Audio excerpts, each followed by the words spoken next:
The economic fallout from the new coronavirus outbreak is worldwide and may continue for months. Joining us now via Skype is the U.S. business editor for The Economist, Vijay Vaidheeswaran.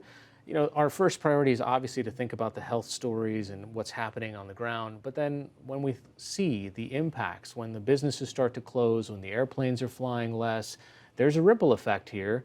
How are we going to feel this? This is a unprecedented crisis because it's a double whammy. We have both supply and demand hit at the same time, which was not, for example, the case with the global financial crisis. And at the same time as the health crisis is unfolding, we also have had an oil shock, a global oil shock. And so this is posing unusual challenges for governments as we respond. In terms of the likely implications, I have bad news and good news. The bad news is the markets are obviously in deep distress. We can see from the financial markets and stocks. This is going to affect the real economy in terms of companies, especially small and medium businesses. We're headed for a cash crunch. JP Morgan is already calling a recession, 2 quarters of declines in economic growth. So that's the bad news. But the good news is it may be a brief recession, if indeed that's what happens, maybe just 2 quarters with a little impact on employment and maybe even a bounce back, a sharp bounce back when demand rebounds, if government responds aggressively. This last week, the Fed, which the president criticized at great length today, the Fed tried to say, hey, we're going to inject another $1.5 trillion into this and make it easier for banks to lend with each other. We're going to keep decreasing these rates. Didn't seem to matter to Wall Street. Again, this is an unusual kind of crisis because we haven't had this kind of a health crisis, which is what it is primarily. Let's remember the great tragedy are the human victims and the uncertain rates of fatality and transmission that we're dealing with. Right? That's really where the source of this crisis comes from, and that we mustn't lose perspective. For that reason, the right first response is to help the first responders, meaning people on the front lines of healthcare. In America, we've unfortunately given inadequate resources to our frontline responders.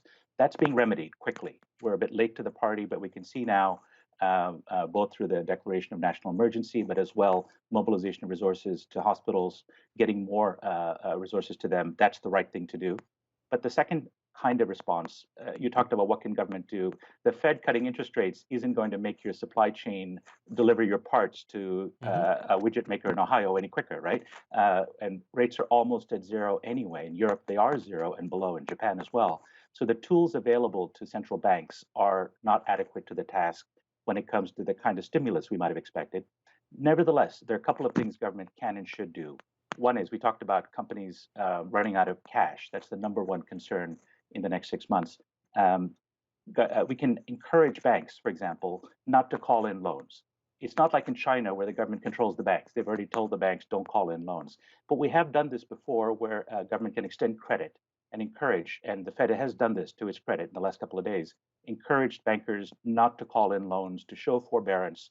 And I think that sort of talking up of good corporate citizenship is important, as well as providing credit. And I think that we've seen this after Hurricane Katrina. We Mhm. saw that as well during the global financial crisis. But there's something else, and that is we need people to come forward who are sick. That's the number one thing we can do in terms of helping deal with the spread. If you're uninsured, as nearly 30 million Americans are, if you have little or unreliable sick pay, are you likely to come forward? And the answer is maybe not. And so we need to be much more forthright in saying government has to step in to provide payments to individuals and families that are doing the right thing.